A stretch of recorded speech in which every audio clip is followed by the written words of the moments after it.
ನಾನು ಚಿತ್ರದುರ್ಗದಲ್ಲಿದ್ದೇನೆ. DC ಸರ್ಕಲ್ನಲ್ಲಿ ನಿಂತಿದ್ದೇನೆ. ತಾವು ನೋಡಬಹುದು ಎಷ್ಟೊಂದು ಜನಸ್ತೋಮ ಇಲ್ಲಿ ನೆರೆದಿದೆ ಅಂತ. ಇವರು ಸುಮ್ಮನೆ ಬಂದಿಲ್ಲ. ರೇಣುಕಾಸ್ವಾಮಿ ಅವರನ್ನ ಬರ್ಬರವಾಗಿ ಹತ್ಯೆಗೈದಿರುವಂಥ ದರ್ಶನ್ ಸೇರಿ ಇನ್ನಿತರ ಆರೋಪಿಗಳ ಕುಕೃತ್ಯವನ್ನು ಖಂಡಿಸಿ ಮತ್ತು ರೇಣುಕಾಸ್ವಾಮಿಗೆ ನ್ಯಾಯ ಒದಗಿಸಬೇಕು ಅನ್ನೋ ಕಾರಣಕ್ಕೆ ಇಡೀ ಎಲ್ಲ ರೈತ ಸಂಘ ಸೇರಿದಂತೆ ವೀರಶೈವ ಲಿಂಗಾಯತ ಸಂಘಟನೆ ಹಾಗೂ ಎಲ್ಲ ಸಂಘಟನೆಗಳು ಸೇರಿ ಪಕ್ಷಾತೀತವಾಗಿ ಜಾತ್ಯತೀತವಾಗಿ ಪ್ರೊಟೆಸ್ಟನ್ನು ಮಾಡ್ತಾ ಇದ್ದಾರೆ. ಸೊ ಪ್ರೊಟೆಸ್ಟಲ್ಲಿ ಹಲವಾರು ಜನ ಭಾಗವಹಿಸಿದ್ದಾರೆ. ಫೇಸ್ಬುಕ್ಗಳಲ್ಲಿ, ಇನ್ಸ್ಟಾಗ್ರಾಮ್ಗಳಲ್ಲಿ, ಯೂಟ್ಯೂಬ್ಗಳಲ್ಲಿ ಅಲ್ಲಿ ಇಲ್ಲಿ ನಮ್ಮ ಬಾಸ್ ಗ್ರೇಟು, ನಮ್ಮ ಬಾಸ್ ಮಾಡಿದ್ದೆ ಸರಿ, ನಮ್ಮ ಬಾಸ್ ಎಲ್ಲ ಕರೆಕ್ಟಾಗಿ ಮಾಡ್ತಾರೆ ಅಂತ ಮೆಸೇಜು ಮತ್ತು ನಿಂತ್ಕೊಂಡು ಜೈಕಾರ ಹೂ ಹಾಕಿ ದೊಡ್ಡ ದೊಡ್ಡ ದಿಮಾಕಿನ ಮಾತುಗಳು ಮಾತಾಡೋದಲ್ಲ. ನಿಜವಾಗಲೂ ಆ ತಂದೆ ತಾಯಿ ಮಗನನ್ನು ಕಳ್ಕೊಂಡಿದ್ದಾರಲ್ಲ, ಆ ಶೋಕ, ಗರ್ಭಿಣಿಯಾಗಿರುವಂತಹ ಹೆಣ್ಮಕ್ಕಳ ಗೋಳು, ಇದನ್ನೆಲ್ಲ ನೋಡಿದ ಮೇಲೂ ಈ ಥರ ನಿಮಗೆ ಮೆಸೇಜ್ ಮಾಡಬೇಕು ಅಂತ ಅನಿಸಿದರೆ ನಿಮ್ಮನ್ನ ದೇವರೇ ಕಾಪಾಡಬೇಕು ಅಂತ ಅನಿಸುತ್ತೆ. ಡಾಕ್ಟರ್ ರಾಜ್ಕುಮಾರ್ ಅವರು ಅಭಿಮಾನಿಗಳೇ ದೇವರು ಅಂತ ಕರೆದ್ರು. ಆದರೆ ದೇವರು ಇಂಥ ಕೆಲಸ ಯಾವತ್ತೂ ಮಾಡಿದ್ದು ನಾವು ನೋಡಿಲ್ಲ ಬಿಡ್ರಿ.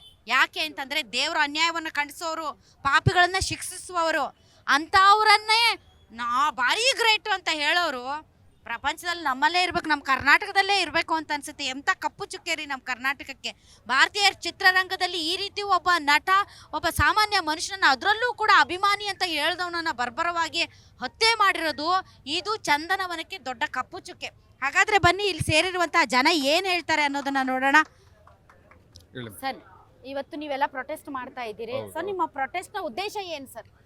ಈಗಾಗಲೇ ದರ್ಶನ್ನೇ ದೇವರು ಅಂದ್ಕೊಂಡು ಒಬ್ಬ ಅಭಿಮಾನಿಯನ್ನ ಕೂಲಂಕುಷವಾಗಿ ನಮ್ಮ ಬಾಸ್ ಮಾಡಿದ್ದೆ ಕರೆಕ್ಟು, ನಮ್ಮ ಬಾಸು ತಪ್ಪು ಮಾಡಿರ್ತಾರೆ, ಅದಕ್ಕೆ ಈ ಥರ ಮಾಡಿರೋದು, ನಮ್ಮ ಬಾಸು ಗ್ರೇಟು ಅಂತ ಮೆಸೇಜ್ ಹಾಕಿ ಅವನನ್ನು ಕರ್ಕೊಂಡು ಹೋಗ್ಬೇಕಾದ್ರೆ ಬಂದ್ಬಿಟ್ಟು ಜೈಕಾರ ಹಾಕಿದ್ರಲ್ಲ ಸರ್, ಅವ್ರು ನೋಡಿದ್ರೆ ಏನು ಅನ್ಸುತ್ತೆ ಸರ್ ನಿಮಗೆ?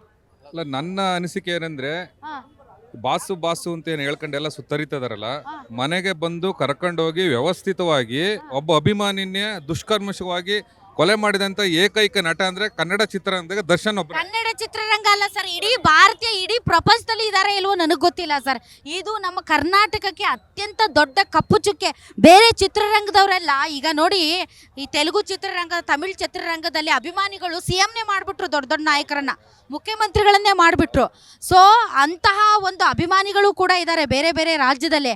ಆದರೆ ಈ ಥರ ಪಾಪದ ಕೆಲಸ ಮಾಡಿದಾಗಲೂ ಕೂಡ ಜೈಕಾರ ಹಾಕೋ ಅಭಿಮಾನಿಗಳು ನಮ್ಮಲ್ಲೇ ಇದ್ದಾರೆ ಅಂತ ಅನ್ಸುತ್ತೆ ಸರ್. ಇಲ್ಲ, ಇವ್ರಿಗೆ ಏನಾಗಿದೆ ಅಂದ್ರೆ ನಮ್ಮ ಈಗಿನ ಯೂತ್ಸ್ ಏನಿದ್ದಾರೆ ಅಂದ್ರೆ ಸ್ವಾಮಿ ವಿವೇಕಾನಂದರಾಗ್ಲಿ, ಭಗತ್ ಸಿಂಗ್ ಆಗಲಿ, ಸುಭಾಷ್ ಚಂದ್ರ ಬೋಸ್ ಥರದ ಫಾಲೋ ಮಾಡಿದ್ರೆ ಈ ಥರ ಪರಿಸ್ಥಿತಿ ಬರ್ತಿರಲಿಲ್ಲ. ಇವ್ರು ಮಾಡ್ತಾ ಇರೋದು ಕೊಲೆಗಡಕರನ್ನ, ಕುಡುಕರನ್ನ, ಈ ಹೆಂಗ್ಸಿನ ಸವಾಸ ಇಟ್ಕೊಂಡು ಸುಮಾರು ಅವನು ಆ ಎಮ್ಮನ ಹೆಸರು ಸುಮಾರು 4-5 ವರ್ಷದಿಂದ ತಳುಕು ಹಾಕೊಂಡು ಓಡಾಡ್ತಾ ಇದೆ. ಆ ಎಮ್ಮನಿಂದನೇ ಇವನು ಕೊನೆ ಆಗುತ್ತೆ. ಒಂದು ಗ್ಯಾರಂಟಿ ನ್ಯೂಸ್, ಸುದ್ದಿ ಖಚಿತ, ನ್ಯಾಯ ನಿಶ್ಚಿತ.